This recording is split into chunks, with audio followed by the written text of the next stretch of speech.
Uma nova criança vem ao mundo. E como todas as outras, ela carrega a expectativa de uma vida longa e saudável. Mas, atualmente, essa expectativa é maior do que nunca. Porque essa criança entrou em um mundo novo. Onde o nosso maior sonho de vencer as doenças e prolongar a vida pode finalmente se tornar realidade. Através do poder da ciência genética e do DNA.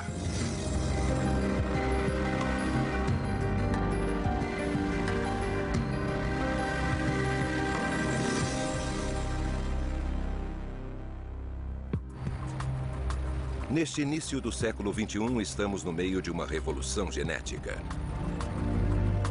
Conduzindo a uma descoberta incrível. A de que em todos nós existe um único código de vida, chamado DNA. Sabemos que o DNA guia a nossa existência desde o nascimento até a nossa morte. Que o nosso destino está escrito em uma simples molécula e em todas as suas milhares de combinações, que são os nossos genes. Depois que esse código foi decifrado, veio a promessa de que viveríamos uma vida mais longa e sem doenças. Desvendado pela primeira vez em 1953 por Watson e Crick na Universidade de Cambridge. Nós acompanhamos duas revoluções tecnológicas nos últimos 40 anos. Computadores e genes. Nos últimos anos, essas duas tecnologias determinantes do século XXI começaram a se fundir para criar um momento histórico de um novo paradigma socioeconômico de uma nova era. Os genes são a matéria-prima do século XXI. A questão é saber se estamos prestes a vencer a maior parte dos nossos problemas médicos, das nossas doenças mais graves. E a resposta é sim. Estamos investindo pesado no nosso futuro genético. Estima-se que há mais de 1.500 laboratórios trabalhando com medicina genética só nos Estados Unidos. A nossa tecnologia terá uma influência enorme sobre quem seremos no futuro. Veja, fundamentalmente, nós aceleramos o ritmo da evolução.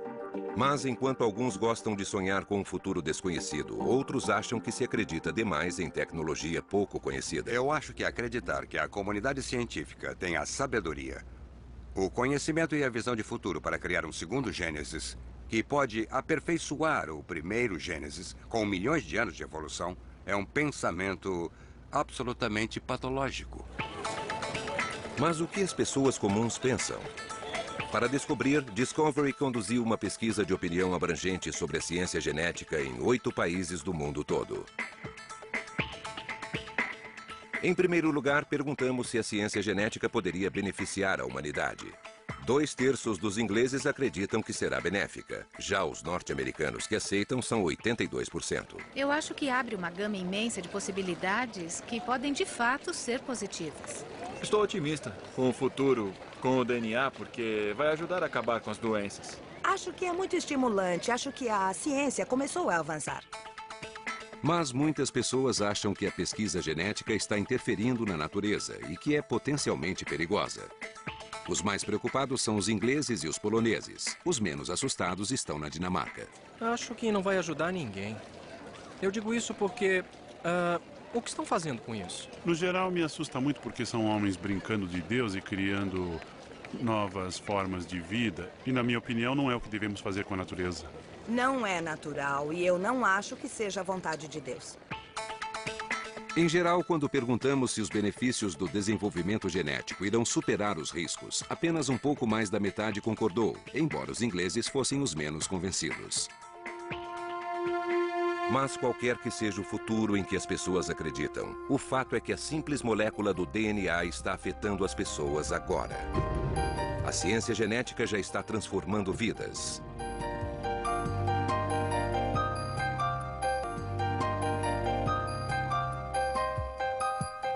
Prevenir as doenças é um sonho antigo da medicina.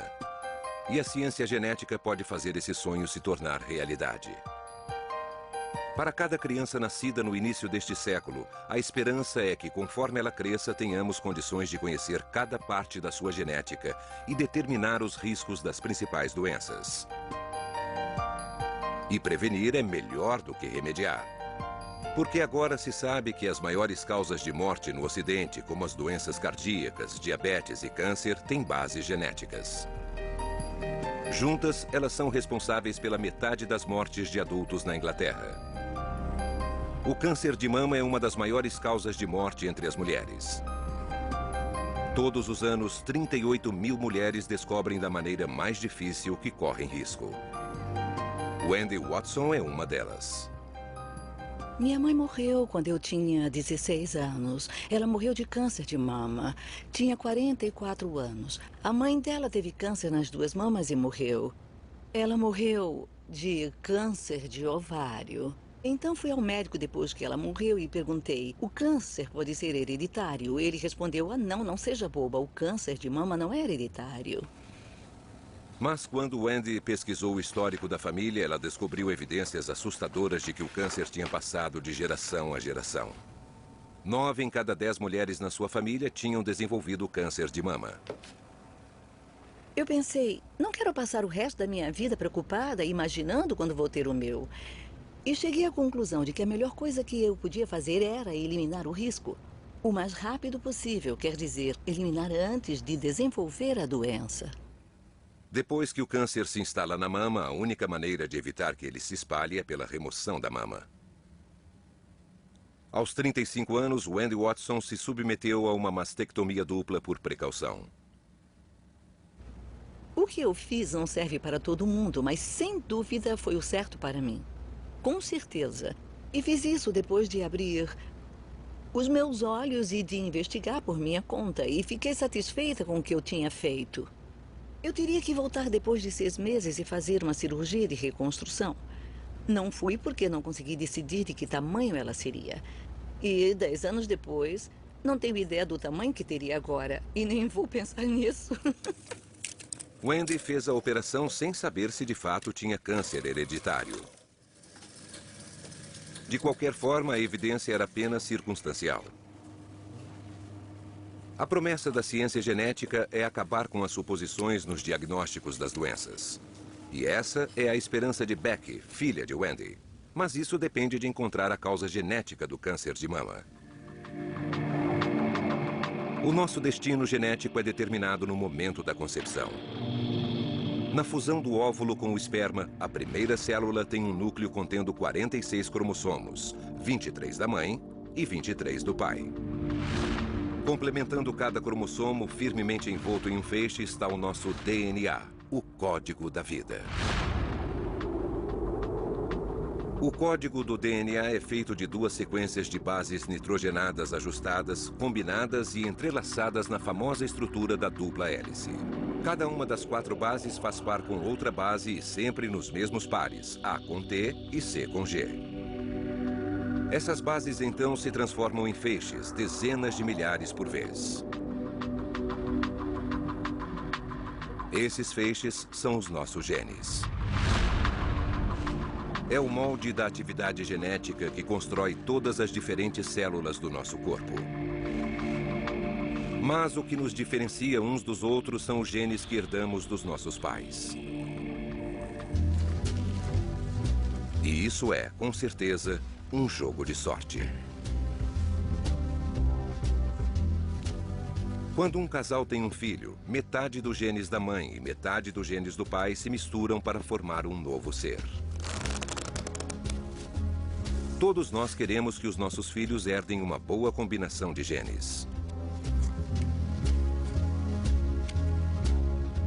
Sempre que concebemos um filho, os genes se misturam em uma combinação nova e diferente. A razão dos nossos filhos se parecerem conosco é a origem das informações genéticas, mas não há meios de saber como será cada nova geração. Para a maioria, podem ser coisas como a nossa altura, ter ou não uma boa visão, aptidão para matemática e assim por diante. Mas, de vez em quando, a natureza comete um erro. E a criança herda de seus pais alguma coisa que, no geral, é mais grave. O problema é, com dezenas de milhares de genes no corpo humano, como encontrar aquele que deu errado?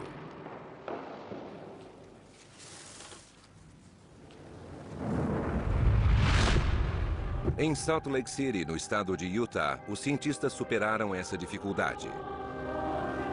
A grande vantagem deles está na população que o cerca.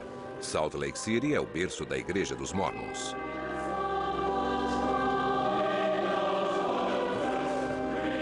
Os Mormons que se estabeleceram nesta região há 130 anos acreditam que seus ancestrais também podem tornar-se Mormons. Como a alma de cada ancestral pode ser batizada depois da morte, os mortos têm que ser cuidadosamente identificados. Cada família de Mormon tem os antecedentes da sua genealogia aqui na Biblioteca da História Familiar, a maior do gênero em todo o mundo.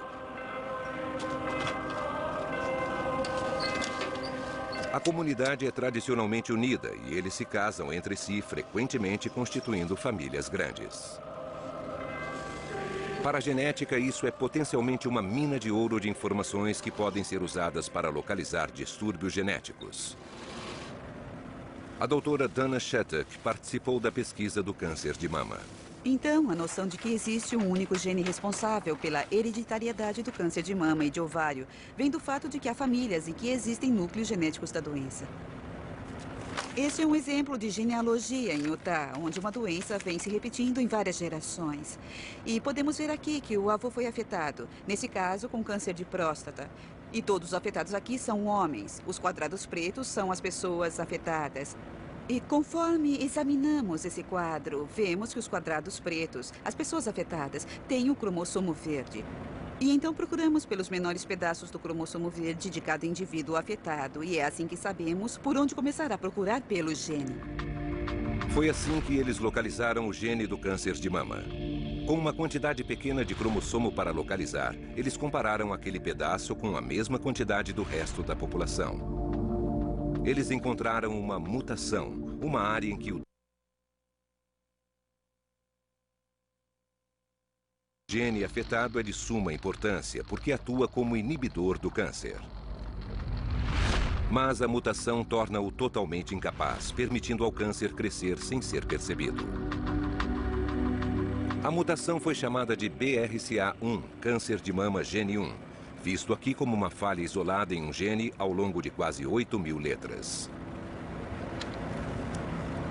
É um G quando deveria ser um T.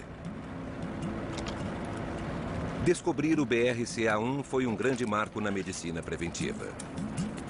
Graças a isso, foi possível realizar o primeiro exame de gene cancerígeno do mundo.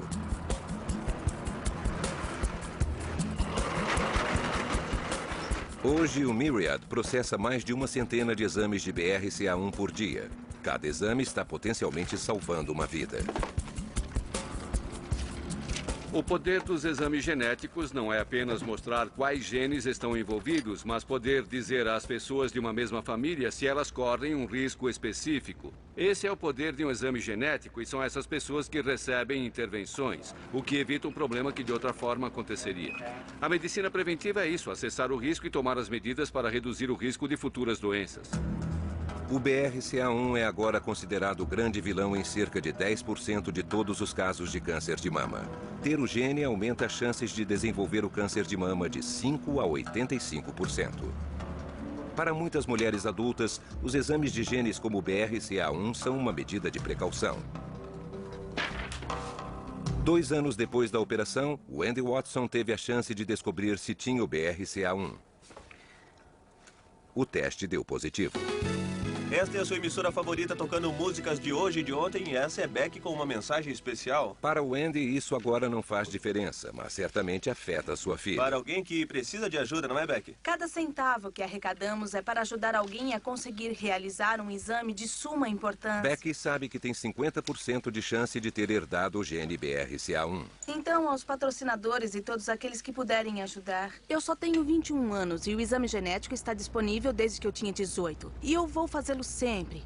Mas o câncer de mama na nossa família, ele não se manifesta antes dos 35 anos, mas por volta dos 40 anos. Então, eu acho que não preciso me preocupar muito com isso ainda. Por isso, eu peço que desperte o seu coração e participe com a gente desta campanha. No momento, a única medida preventiva para mim é fazer mastectomia dupla. Mas em 10 ou 15 anos, quem sabe o que terá sido descoberto? Eu tenho muita esperança de que eles terão descoberto alguma coisa. Caso não tenham, então a mastectomia dupla será uma opção. Na pesquisa da Discovery, a grande maioria das pessoas em todos os países concordou que faria exames se houvesse histórico de doença genética na família. Se alguém na minha família tivesse sido diagnosticado com algum problema que pudesse ser genético por algum tipo de exame genético, e se fosse alguma coisa que eu tivesse certeza que tratando cedo pudesse ajudar numa recuperação mais imediata, eu seria 100% a favor, 150%. Se pudermos encontrar a cura através de tratamentos nos primeiros estágios, com certeza eu faria isso, sim. Os exames de gene parecem ser a grande esperança da medicina preventiva. Mas, por enquanto, isso só é possível nos exames de um único gene, o BRCA1. E esse simples exame levou 6 anos para ser desenvolvido. Sabe-se agora que a maior parte de doenças como ataque cardíaco, Alzheimer, a maioria dos tipos de câncer e a diabetes envolvem uma gama complexa de genes. Por enquanto, ninguém sabe quantos. E ninguém sabe o que a maioria dos genes faz. O professor Steve Jones acha que precisamos encarar a realidade. Hoje em dia, existe uma ideia detestável daquilo que foi sequenciado de que o gene talvez seja muito mais complicado do que de fato nós pensamos. Talvez cada gene não esteja apenas produzindo uma proteína e fazendo o seu trabalho. Talvez cada um esteja fazendo uma dúzia de trabalhos diferentes. Cada um dos chamados genes possa ser uma caixa preta, com dezenas de pequenas unidades dentro, que são isolados, unidos e organizados de um modo que nós não entendemos. Em meados dos anos 90, os cientistas perceberam que a compreensão das doenças genéticas complexas significava o conhecimento de cada gene do corpo humano. Mas eles tinham que descobri-las primeiro. Imagine todo o DNA do nosso corpo estendido numa estrada.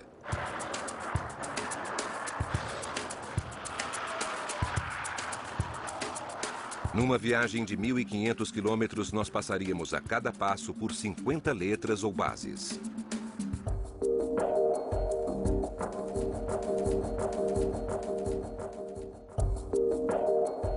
E assim como a verdadeira paisagem, muito dessa paisagem de DNA pareceria igual. Monótona. Inativa. Uma vasta quantidade de letras repetidas, muitas delas aparentemente sem fazer nada.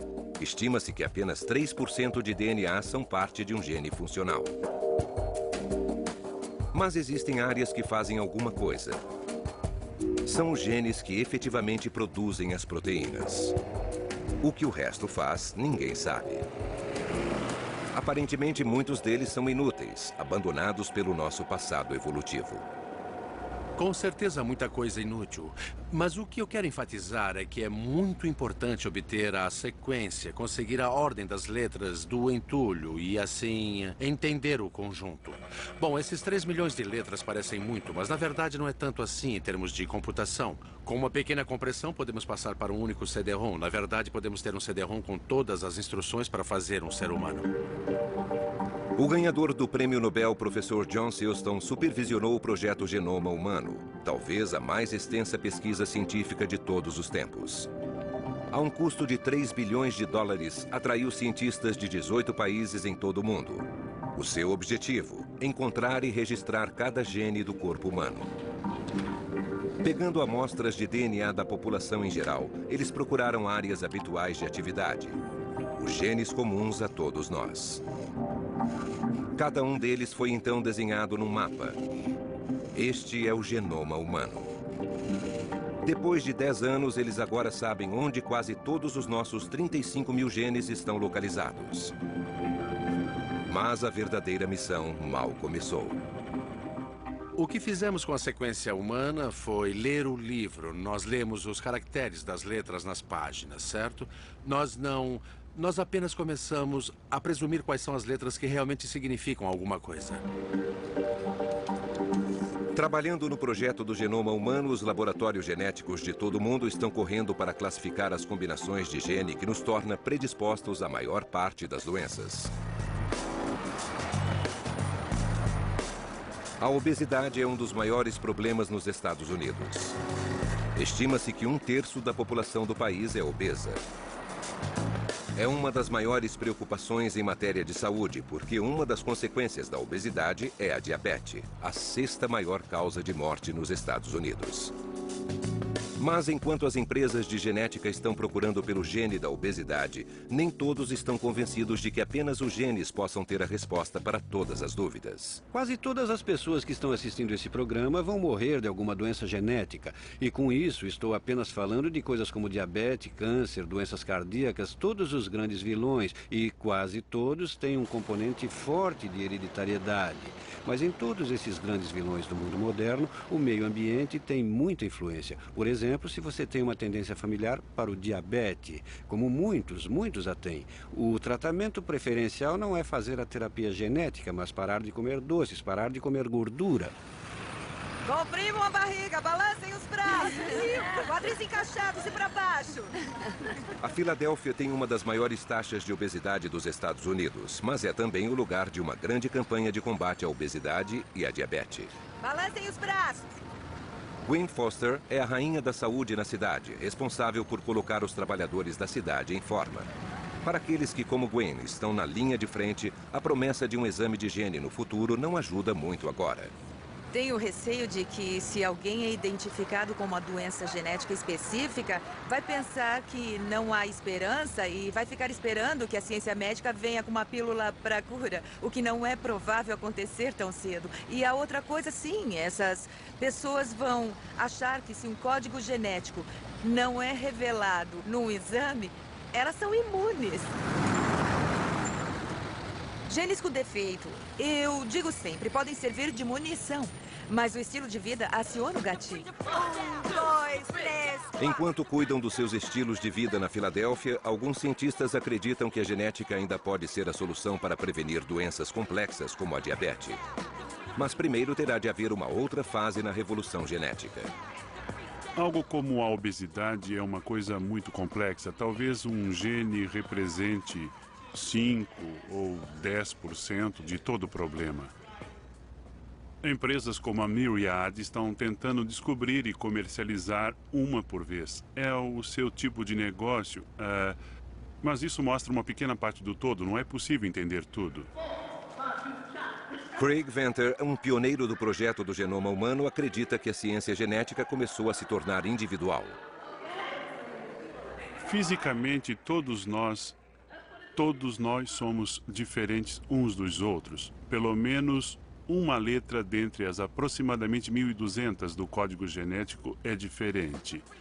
É claro que algumas vezes essas diferenças levam a algumas características físicas diferentes e também levam a algumas reações diferentes ao meio ambiente. O grande problema da medicina moderna é que ela soma tudo isso e faz uma média. O sonho de Venter é nos oferecer nosso próprio genoma por apenas $1.000. Somente isso, ele acredita, poderá nos ajudar efetivamente a moldar os nossos cuidados com a saúde e o estilo de vida aos genes que possuímos individualmente. Na sua visão de futuro, cada criança vai sair da maternidade com o seu DNA gravado em um CD. Quando se tornar um adulto, poderá ver todos os seus riscos genéticos. O problema é que os outros também vão querer ver.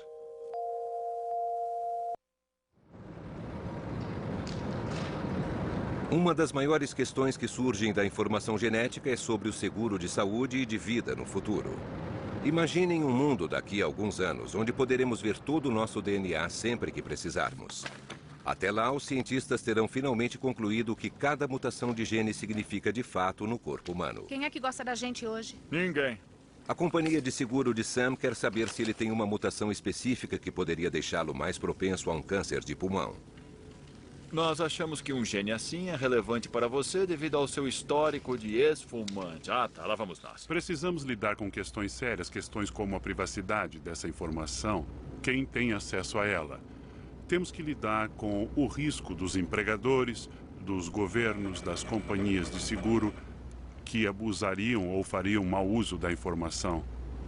Vem cá, deixa eu dar uma olhada. Se você souber que um gene vai provocar um câncer quando você estiver com 35 anos, ou se você tem uma companhia de seguro, você vai querer usar essa informação. E se você é um empregador, provavelmente não vai querer contratar essa pessoa. Você tem um gene. Olha. Em todo o mundo, no século XXI, a próxima geração vai exigir o seu direito à privacidade, a privacidade genética. O seu direito a não ter uma informação pessoal, seja qual for, usada como forma de discriminação, mau uso ou abuso contra si mesmo. Sabe de uma coisa? Eu não acredito. Ontem eu era saudável e tinha seguro. E hoje eu sou saudável e não tenho mais. Olha só. Essa é uma previsão de um futuro possível. Em todo o mundo, as regras variam muito acerca do uso ou não das informações genéticas para fins de seguro. Hoje, na Inglaterra, as companhias não podem usá-las para determinar o seguro de vida por causa de um acordo de moratória. Estamos caminhando firmemente a um ponto em que há mais exames disponíveis e mais pessoas que os fazem. Sim, e os seguros, cedo ou tarde, quando chegarmos a essa situação, vão ter de ter acesso a alguma informação, mesmo que não possam avaliar as pessoas, mas apenas para saber quais são os custos para proteger os outros segurados e os seus acionistas contra um possível impacto financeiro. A maior parte das seguradoras na Inglaterra reluta em ser a primeira a pedir o acesso por causa da preocupação do público sobre as informações genéticas. Eu acho que as pessoas estão verdadeiramente assustadas com esse tipo de informação. Poderia ser usada para os mais diferentes fins, não apenas para o seguro, e nós temos que respeitar isso. Assim como a discriminação, há uma questão mais profunda. Uma informação crucial sobre você, na verdade, pode pertencer a outras pessoas. Eu acho que o público ficaria surpreso se soubesse que cada vez que um cientista, uma instituição científica ou um estudo da ciência humana localiza um gene, imediatamente o licenciam. Eles o declaram como propriedade intelectual. Empresas genéticas como a Myriad conseguiram patentear não apenas os exames que fazem, mas a própria informação. Por isso, o gene BRCA1, por exemplo, pertence a ela. Muitos geneticistas estão preocupados com a ideia de patentear os genes humanos. Eu também estou preocupado, porque ninguém inventou o gene humano, eles apenas o descobriram. Não podemos patentear os genes, ninguém é dono deles. Isso é um absurdo. O câncer de mama é comum na minha família. A minha mãe. As minhas irmãs.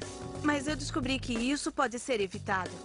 Pelos exames, posso saber se corro risco. A Myriad agora está fazendo uma campanha publicitária para a maior conscientização das mulheres sobre os riscos do câncer de mama. Mas muitos veem nisso motivos menos altruísticos. Em primeiro lugar, precisamos entender que isso diz respeito tanto à ciência quanto ao dinheiro. Cada exame de BRCA1 da Myriad custa $1.400. Mas esses exames custam milhões para serem desenvolvidos. Sempre tem algum tipo de crítica que as pessoas fazem quando fatores comerciais estão envolvidos.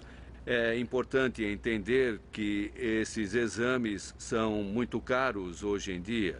Novas tecnologias poderão surgir e baratear os custos e torná-los acessíveis a um grande número de pessoas. Uma patente é dada, não definitivamente, mas por um prazo limitado para permitir que alguém que tenha colocado dinheiro e energia no desenvolvimento de um determinado teste ou de um determinado remédio possa receber algum lucro e assim encorajá-lo a correr o risco. Porque se eu disser você faz a pesquisa e ela será de domínio público, por que você se interessaria? A possibilidade de uma empresa financiar essas pesquisas é uma coisa muito boa, porque essa empresa está recebendo incentivos para criar serviços, para criar produtos que irão beneficiar a humanidade. Se não for para beneficiar a humanidade, ninguém vai querer pagar por eles e as companhias de seguro não vão indenizá-los e as pessoas não irão usá-los. O que impulsiona a ciência genética hoje é a prevenção das doenças. Isso significa olhar para os nossos genes e determinar o que eles farão por nós durante o curso de nossa vida. Ter o poder de tomar decisões que podem afetar as nossas chances de sobrevivência. Mas o fundamental na medicina preventiva é evitar que os genes defeituosos permaneçam em nosso corpo. E a única maneira de fazer isso é interceptá-los antes do nascimento. Vou levar você até a sala de exames. Vamos começar com ultrassons, tá bem? Tá bem.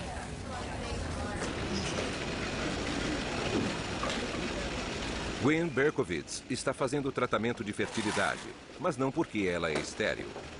Ela e o marido Jeff estão usando um método pioneiro chamado diagnóstico genético pré-implantação.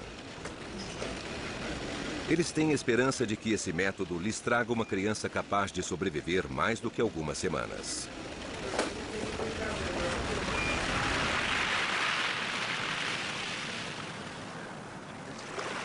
Jeff e Gwen não sabiam que ambos tinham algum tipo de problema genético. Até que isso custou a vida de uma filha há 2 anos. Eles vieram à praia para realizar uma cerimônia simples em memória da filha Logan Page. Logan nasceu com um problema congênito chamado distrofia miotônica. Eu não ouvi ela chorando. Eu só ouvi um pequeno choramingo, foi só isso. E eles a trouxeram para mim e depois de alguns minutos colocaram no meu peito só por um segundo. E daí eu disse, ela é tão linda, tão meiga.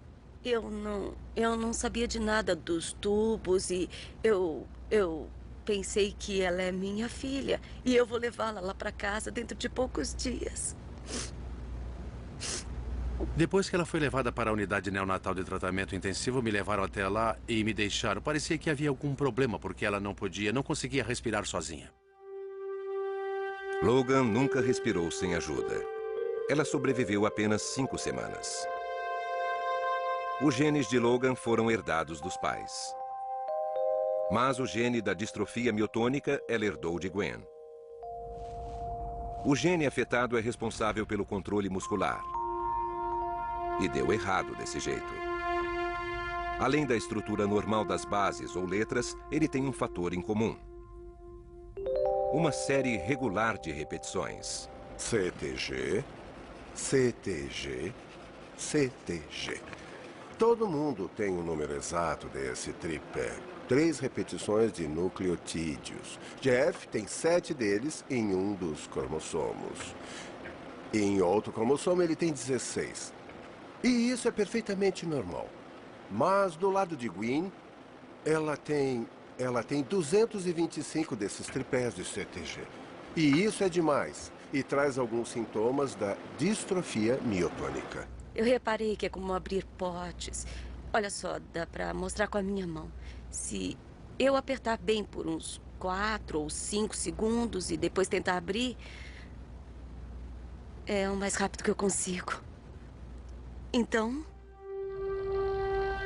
Quando as 225 bases repetidas de Gwen passaram para Logan, uma nova mutação aconteceu e ela herdou 1.500. A falta de controle muscular no corpo de Logan era tão grave que foi fatal. Para Gwen e Jeff, existe uma chance de 50% de que uma outra criança possa herdar o gene defeituoso de Gwen. As probabilidades não são boas. Como já tiveram uma filha afetada, as chances de que tenham outra aumentaram. É uma loteria. E a gente certamente está correndo um risco. A gente não sabe como o dado vai cair, a gente não sabe com que cartas vai jogar. Então temos que trapacear. Isso significa usar o diagnóstico genético pré-implantação. Em simples palavras, isso permite ao Dr. Hills trapacear no jogo de carta genético. Se cada jogada é um embrião, antes que eles comecem o jogo, o Dr. Hills pode analisar e ver se há algum gene mutante.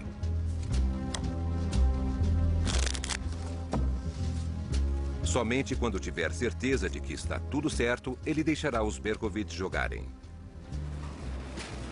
Gwen e Jeff concluíram que a única chance de ter um filho saudável é através desse método. 17 óvulos de Gwen foram retirados. Um único esperma é injetado por óvulo e são deixados para que cresçam. Depois de 3 dias, 11 óvulos tinham desenvolvido embriões. Cada embrião é um conjunto de 8 células e uma delas será removida. A célula removida será examinada para saber se tem o gene da distrofia miotônica. No dia seguinte, todas as biópsias chegam a Detroit, ao centro de testes genéticos dirigido pelo Dr. Hills. Para saber quais são os embriões afetados, eles contam o número de bases repetidas que foram herdadas dos pais. Depois de 8 horas de testes e análises, o Dr. Hills tem os resultados que Gwen e Jeff esperaram uma semana para receber. Acabamos de receber os resultados e temos ótimas notícias. Temos os resultados de 10 das 11 amostras. E das 10, 5 delas não têm distrofia miotônica. No dia seguinte, Gwen e Jeff são chamados na clínica para o estágio final do processo, a reimplantação dos óvulos saudáveis. Dos 5 sem a distrofia miotônica, 2 serão implantados.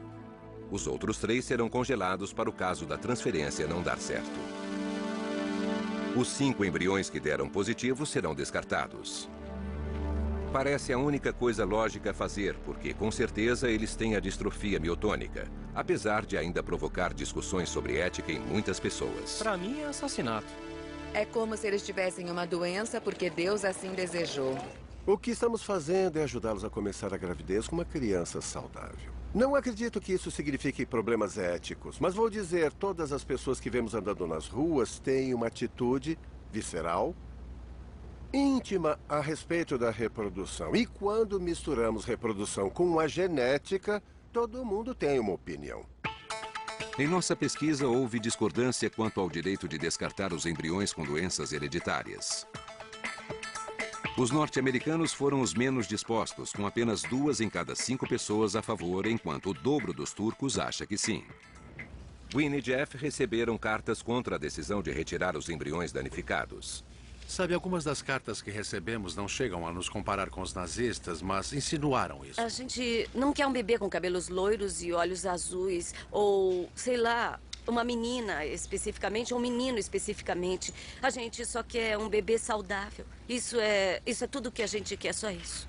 Agora, do ponto de vista da família e de uma criança saudável e feliz, acho que é uma evolução maravilhosa. Eu não consigo entender como alguém com algum traço de bondade possa ser contra isso. Todo mundo tem direito a ter um filho nesse mundo, certo? Não é nada que... Não é nada... Há muitas pessoas que não podem ter filhos. Há pessoas que são estéreis, há pessoas que, por um motivo ou outro, não podem ter os próprios filhos. Eles podem adotar. Em todos os 8 países, a maioria considerou a possibilidade de não ter filhos se houvesse risco de doenças hereditárias graves. Na Inglaterra, mais de 4 entre 5 ficariam sem filhos. Mais e mais pessoas estão fazendo exames genéticos para evitar transmitir genes potencialmente mortais para os filhos. E isso tende a crescer mais conforme a tecnologia avança. Mas para algumas pessoas, apenas fazer exames médicos não é suficiente. Elas necessitam mais do que evitar. Elas precisam de cura. A família Nash passou da tecnologia dos exames genéticos para o que eles acham que seria sensato fazer em seguida. Usando o diagnóstico genético pré-implantação, eles conceberam uma criança que não só é saudável, como salvou a vida da irmã mais velha. Molly nasceu com uma doença rara, a anemia de Fanconi, o que significou que ela não podia criar a sua própria medula óssea, um distúrbio que levaria à leucemia e à morte quase certa. Disseram que a medula óssea começaria a falhar por volta dos 3 anos. E se não fizesse transplante, com 7 anos ela morreria. E isso aconteceu com Molly. Isso é uma coisa que ela sempre escutou, ela acompanhou. No dia que ela fez 3 anos, a vida começou a se desintegrar. Para salvar Molly, a única solução era o transplante de medula óssea. Mas para dar certo, teria que ser geneticamente compatível. Com doadores sem parentesco, a taxa de sucesso é de menos de 20%, se conseguir achar um compatível. Também disseram que havia o transplante entre irmãos, um transplante em família, e que o sucesso nesse caso é de 80%. A única condição era que tinha que haver um irmão. A coisa mais próxima de um irmão que a Molly tinha era o cachorro dela. E a possibilidade de termos outra criança com Fanconi era 1 em 4. Então, Lisa ouviu falar do diagnóstico genético pré-implantação e foi procurar um dos muitos especialistas, o Dr. Charles Strom, em Chicago. Então eu disse a ele, me diga uma coisa. Se o senhor puder me dizer se o bebê tem Fanconi ou não, por que não me diz se ele pode de fato ser o doador?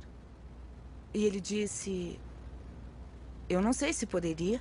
Eu nunca pensei nisso. Para mim isso foi surpreendente e eu percebi imediatamente quando ouvi essa proposta que isso iria revolucionar o tratamento das doenças genéticas e iria revolucionar os cuidados com as crianças com doenças genéticas crônicas.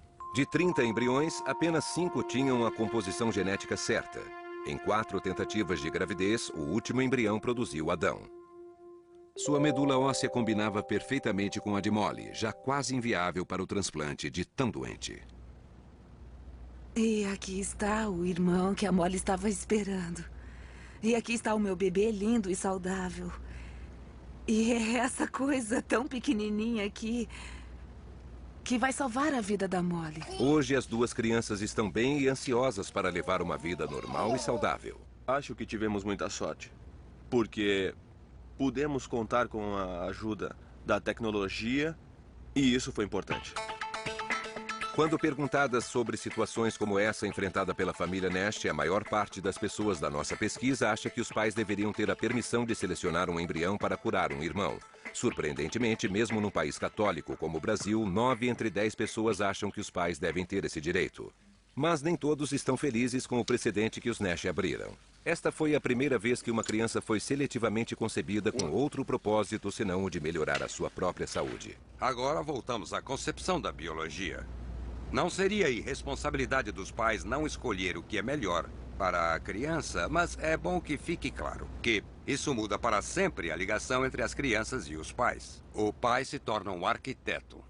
As pessoas têm filhos por vários motivos. Têm filhos para salvar o casamento, têm filhos por causa dos impostos e têm filhos acidentalmente, na verdade. A maioria das crianças é concebida acidentalmente. E com certeza eu acho que o propósito de salvar a vida de um irmão mais velho é a melhor razão possível. Mas seria esse o primeiro passo para projetar bebês? Oi, Joe. Sam? Muitos cientistas acreditam que dentro de poucos anos nós teremos um registro do nosso genoma pessoal. E um dos usos mais eficientes dessa tecnologia será para casais como Joe e Sam, que querem ter filhos.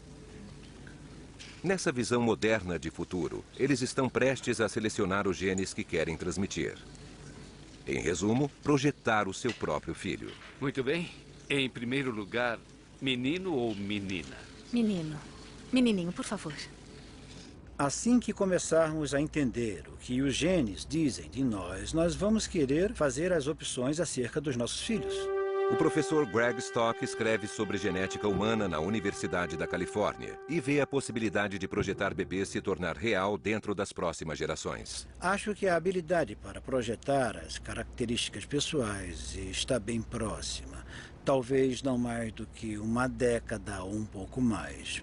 Primeiro serão as pessoas muito ricas, que vão querer ter certeza de que não terão filhos sofrendo de várias doenças genéticas. Eu já contei sobre o histórico daquela doença na família dele. Você pode resolver isso para mim, por favor?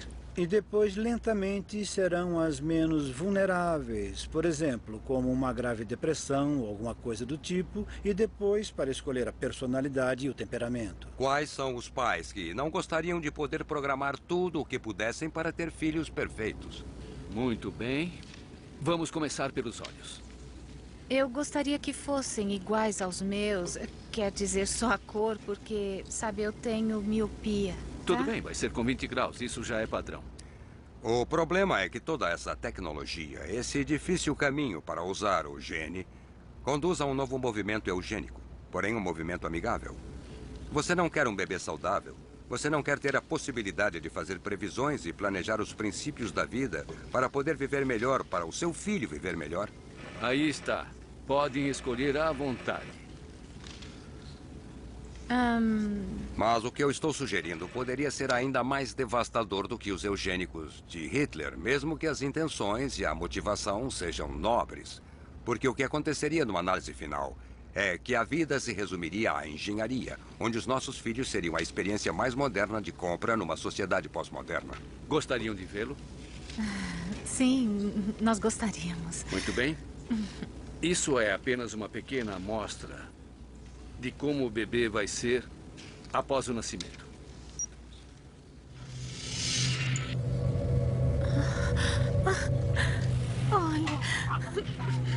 Olha só pra ele. Ninguém sabe se essa visão vai se tornar real algum dia, ou em quanto tempo. Mas é essa visão que a maior parte de nós gostaria de ter? A ideia de bebês projetados é universalmente impopular. Mesmo na Turquia, onde encontramos o nível mais alto de aceitação, menos da metade é a favor. Os seres humanos sempre lutaram para melhorar, até aí tudo bem. Mas quando se trata de manipular o DNA para projetar os bebês, para mim a resposta é não. Entre 80% a 90% dos pesquisados acreditam que a tecnologia do gene só deveria ser usada para tratamentos médicos. Acho que tem uma diferença muito grande entre um bebê loiro e saudável e outro que vai viver numa incubadeira sem poder ver a luz do sol durante todo o resto de sua vida. Acho que quando se trata de escolher o destino dos nossos filhos, as pessoas e as leis, logo irão perceber o que é aceitável e o que não é. Está fazendo 50 anos que o código do DNA foi decifrado. Nesse tempo, muitas vidas foram transformadas pela ciência genética. Mas a promessa de uma vida mais longa e mais saudável para todos ainda parece um longo caminho a percorrer. E os avanços trouxeram mais dúvidas do que respostas. Será que superaremos os desafios tecnológicos? Será que resolveremos os dilemas éticos? Acima de tudo, saberemos lidar com as nossas próprias expectativas?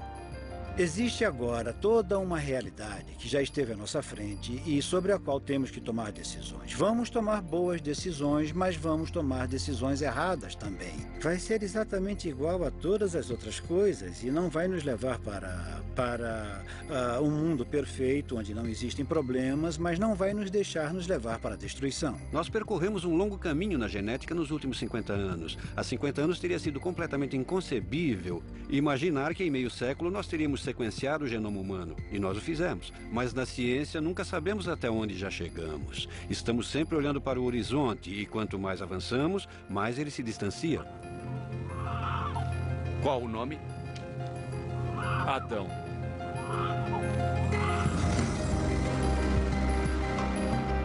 Versão brasileira Vox Mundi.